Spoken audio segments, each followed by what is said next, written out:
भगवान विष्णु जी और माता लक्ष्मी जी की एक कहानी। एक बार भगवान विष्णु जी शेषनाग पर बैठे बैठे बोर हो गए और उन्होंने धरती पर घूमने का विचार मन में किया।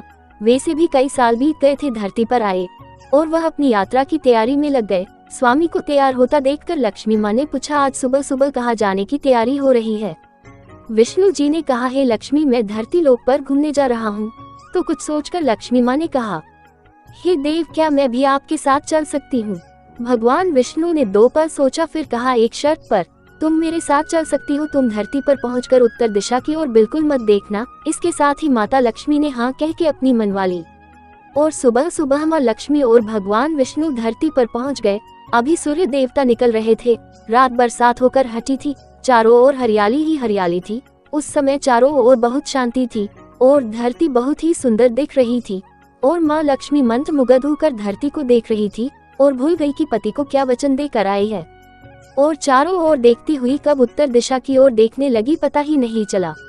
उत्तर दिशा में माँ लक्ष्मी को एक बहुत ही सुंदर बगीचा नजर आया और उस तरफ से भीनी भीनी खुशबू आ रही थी और बहुत ही सुंदर सुंदर फूल खिले थे। यह एक फूलों का खेत था और माँ लक्ष्मी बिना सोचे समझे उस खेत में गई और एक सुंदर सा फूल तोड़ लाए। लेकिन ये क्या, जब माँ लक्ष्मी भगवान विष्णु के पास वापस आई तो भगवान विष्णु की आंखों में आंसू थे और भगवान विष्णु ने माँ लक्ष्मी को कहा कि कभी भी किसी से बिना पूछे उसका कुछ भी नहीं लेना चाहिए और साथ ही अपना वचन भी याद दिलाया। माँ लक्ष्मी को अपनी भूल का पता चला तो उन्होंने भगवान विष्णु से इस भूल की माफी मांगी। तो भगवान विष्णु ने कहा कि जो तुमने जो भूल की है उसकी सजा तो तुम्हें जरूर मिलेगी। जिस माली के खेत से तुम नए बिना पूछे फूल तोड़ा है, यह एक प्रकार की चोरी है। इसलिए अब तुम 3 साल तक माली के घर नौकर बनकर रहो।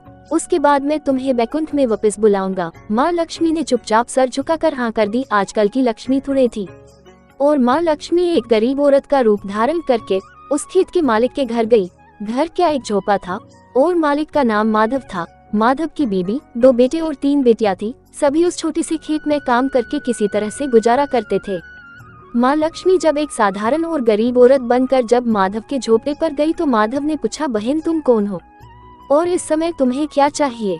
तब माँ लक्ष्मी ने कहा, मैं एक गरीब औरत हूँ, मेरी देखभाल करने वाला कोई नहीं। मैंने कई दिनों से खाना भी नहीं खाया। मुझे कोई भी काम दे दो, साथ में मैं तुम्हारे घर का काम भी कर दिया करूँगी। बस मुझे अपने घर में एक कोने में आसरा दे दो। माधव बहुत ही अच्छे दिल का मालिक था। उसे दया आ गई, लेकिन उसने कहा, बहन मैं तो बहुत ही गरीब हूँ। मेरी कमाई से मेरे घर का खर्च मुश्किल से चलता है। लेकिन अगर मेरी 3 की जगह 4 बेटियां होती तो भी मैंने गुजारा करना था। अगर तुम मेरी बेटी बनकर जैसा रूखा सूखा हम खाते हैं उसमें खुश रह सकती हो तो बेटी अंदर आ जाओ। माधव ने माँ लक्ष्मी को अपने झोपड़े में शरण दे दी और माँ लक्ष्मी 3 साल उस माधव के घर पर नौकरानी बनकर रही। जिस दिन माँ लक्ष्मी माधव के घर आई थी उससे दूसरे दिन ही माधव को इतनी आमदनी हुई फूलों से कि शाम को एक गाय खरीद ली। फिर धीरे धीरे माधव ने काफी जमीन खरीद ली और सबने अच्छे अच्छे कपड़े भी बनवा लिए और फिर एक बड़ा पक्का घर भी बनवा लिया। बेटियों और बीबी ने गहने भी बनवा लिए और अब मकान भी बहुत बड़ा बनवा लिया था। माधव हमेशा सोचता था कि मुझे ये सब इस महिला के आने के बाद मिला है। इस बेटी के रूप में मेरी किस्मत आ गई है मेरी। और अब 2-5 साल बीत गए थे, लेकिन माँ लक्ष्मी अब भी घर में और खेत में काम करती थी। एक दिन माधव जब अपने खेतों से काम खत्म करके घर आया तो उसने अपने घर के सामने द्वार पर एक देवी स्वरूप गहनों से लदी एक औरत को देखा। ध्यान से देखकर पहचान गया, अरे ये तो मेरी मुँह बोली चौथी बेटी यानी वही औरत है, और पहचान गया कि यह तो माँ लक्ष्मी है। अब तक माधव का पूरा परिवार बाहर आ गया था और सब हैरान होकर माँ लक्ष्मी को देख रहे थे। माधव बोला है, माँ हमें माफ कर, हमने तेरे से अनजाने में ही घर और खेत में काम करवाया है। माँ ये कैसा अपराध हो गया है, माँ हम सबको माफ कर दे। अब माँ लक्ष्मी मुस्कुराए और बोली है, माधव तुम बहुत ही अच्छे और दयालु व्यक्ति हो। तुमने मुझे अपनी बेटी की तरह से रखा, अपने परिवार के सदस्य की तरह से। इसके बदले में तुम्हें वरदान देती हूँ कि तुम्हारे पास कभी भी खुशियों की और धन की कमी नहीं रहेगी। तुम्हें सारे सुख मिलेंगे जिसके तुम हकदार हो। और फिर माँ अपने स्वामी के द्वारा भेजे रथ में बैठकर बैकुंठ चली गई।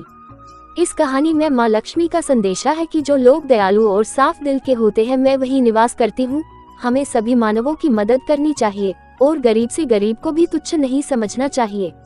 शिक्षा, इस कहानी में लेखक यही कहना चाहता है कि एक छोटी सी भूल पर भगवान ने माँ लक्ष्मी को सजा दे दी। हम तो बहुत ही तुच्छ है, फिर भी भगवान हमें अपनी कृपा में रखता है। हमें भी हर इंसान के प्रति दयालुता दिखानी और बरतनी चाहिए और ये दुख सुख हमारे ही कर्मों का फल है। माँ लक्ष्मी भगवान विष्णु के क्यों दबाती है चरण?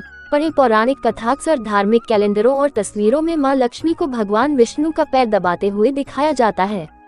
इस बारे में कुछ लोगों के मन में ये संशय बना हुआ रहता है कि आखिर माँ लक्ष्मी भगवान विष्णु के पैरों को क्यों दबाती हैं? आखिर इसके पीछे धार्मिक क्या हो सकते हैं?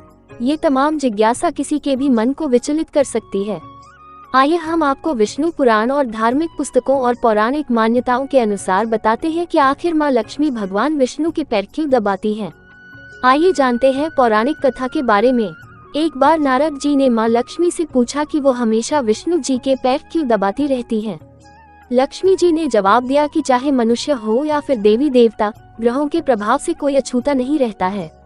महिलाओं के हाथ में देवगुरु बृहस्पति का वास होता है तो पुरुषों के पैरों में दैत्य गुरु शुक्राचार्य का। ऐसे में जब भी कोई महिला पुरुष के चरण दबाती है तो देव और दानव का मिलन होता है और इससे धन लाभ का योग बनता है।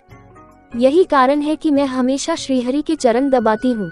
पुराणों के अनुसार लक्ष्मी जी को भगवान विष्णु ने अपने पुरुषार्थ के बल पर ही अपने वश में रखा था, जो हमेशा सभी के कल्याण का भाव रखते हैं।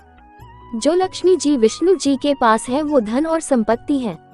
श्रीहरि इनका उचित उपयोग जानते हैं। यही कारण है कि महालक्ष्मी श्री विष्णु के पैरों में उनकी दासी बनकर रहती हैं। इसके अलावा भी इससे जुड़ी एक पौराणिक कथा है। एक अन्य पौराणिक कथा के अनुसार लक्ष्मी जी की बहन अलक्ष्मी उनसे ईर्ष्या करती थी। ऐसा इसलिए क्योंकि अलक्ष्मी बिल्कुल भी आकर्षक नहीं थी। उनकी आंखें भड़कीली, बाल फैले हुए और बड़े बड़े दांत थे। देवी लक्ष्मी जब भी अपने पति यानी श्रीहरि के साथ होती थी तब अलक्ष्मी हमेशा वहां पहुंच जाती थी।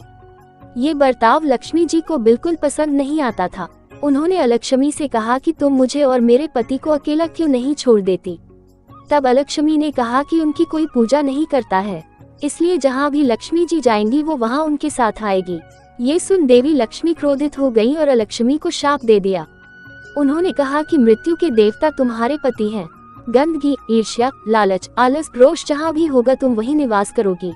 ऐसे में माँ लक्ष्मी हमेशा ही अपने पति के चरणों की गंदगी दूर करती रहती हैं, जिससे अलक्ष्मी कभी भी उनके पास न आ पाए। कहा जाता है कि सौभाग्य और दुर्भाग्य एक साथ चलते हैं। ऐसे में दुर्भाग्य कई बार आपके जीवन में प्रवेश करने के मौके तलाशता रहता है। अलक्ष्मी भी इसी तरह घर के बाहर बैठकर लक्ष्मी के जाने का इंतजार करती हैं। जहाँ पर गंदगी मौजूद होती है या लालच और ईर्ष्या होती है वहाँ पर कलह और कलेश का वातावरण बन जाता है। इससे ये संकेत मिलता है कि घर में अलक्ष्मी का प्रवेश हो चुका है। ऐसे में लोगों को माँ लक्ष्मी की पूजा निरंतर करते रहना चाहिए, जिससे अलक्ष्मी घर में प्रवेश न कर पाए।